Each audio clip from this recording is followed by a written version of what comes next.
ನಮಸ್ಕಾರ ಸ್ನೇಹಿತರೆ, ಇವತ್ತಿನ ವಿಡಿಯೋ ಮೂಲಕ ನಾನು ನಿಮಗೆ ಸುಲಭವಾಗಿ ಮನೆಯಲ್ಲೇ ಮಾಡಿಕೊಳ್ಳುವಂತಹ ಈಸಿ ಆದಂತಹ ಸ್ವೀಟ್ ರೆಸಿಪಿನ ತೋರಿಸ್ತಾ ಇದ್ದೀನಿ. ಬನ್ನಿ ಹೇಗೆ ಮಾಡ್ಕೊಳ್ಳೋದು ಅಂತ ನೋಡ್ಕೊಳ್ಳೋಣ.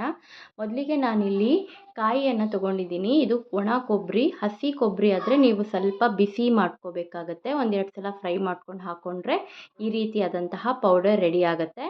ಕೊಬ್ಬರಿ ಪೌಡರ್ ರೆಡಿ ಆದ ನಂತರ ನಾನಿಲ್ಲಿ ಮಿಕ್ಸಿ ಜಾರ್ಗೆ 2 ಟೀ ಸ್ಪೂನ್ ಆಗೋಷ್ಟು ಹುರಿದಿರುವಂತಹ ಮೆಂತ್ಯನ ಹಾಕ್ಕೊಳ್ತಾ ಇದ್ದೀನಿ. ತುಂಬ ಈಸಿಯಾಗಿ ಮಾಡ್ಕೊಳ್ಬೋದು ಈ ರೆಸಿಪಿನ. ತಿನ್ನೋದಕ್ಕೂ ತುಂಬ ಚೆನ್ನಾಗಿರುತ್ತೆ. ಇಲ್ಲಿ ನಾನು ಅಕ್ಕಿಯನ್ನು ನೆನೆಸಿಟ್ಕೊಂಡಿದ್ದೀನಿ ಒಂದು 3 ಹವರು.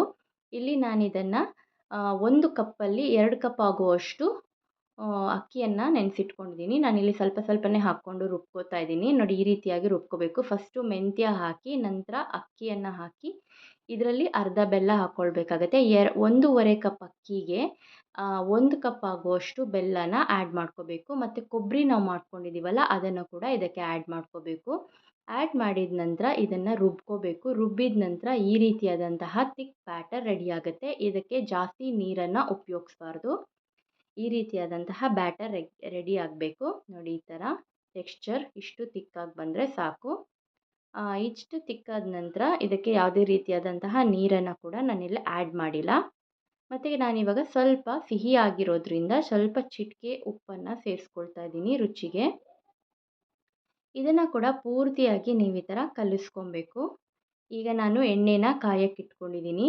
ಎಣ್ಣೆ ಕೂಡ ಚೆನ್ನಾಗಿ ಕಾದಿದೆ. ನೋಡಿ, ಈ ಥರ ಕಾದ ನಂತರನೇ ನಾವು ಇದನ್ನು ಉಂಡೆಗಳನ್ನು ಬಿಟ್ಕೊಳ್ಳೋದ್ರಿಂದ ಎಣ್ಣೆ ಕೂಡ ಇದು ಹೀರ್ಕೊಳ್ಳಲ್ಲ ಜಾಸ್ತಿ. ನೋಡಿ, ಈ ರೀತಿಯಾಗಿ ಬಿಟ್ಕೋಬೇಕಾಗತ್ತೆ.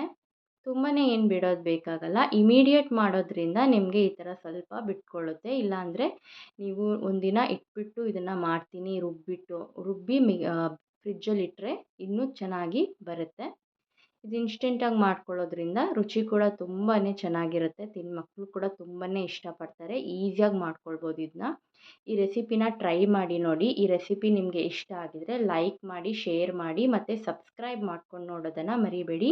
ಎಲ್ಲರೂ ನೋಡ್ತಾ ಇದ್ದೀರಾ, ಸಬ್ಸ್ಕ್ರೈಬ್ ಮಾಡ್ಕೊಳ್ಳೋದನ್ನು ಮರಿಬೇಡಿ. Thank you.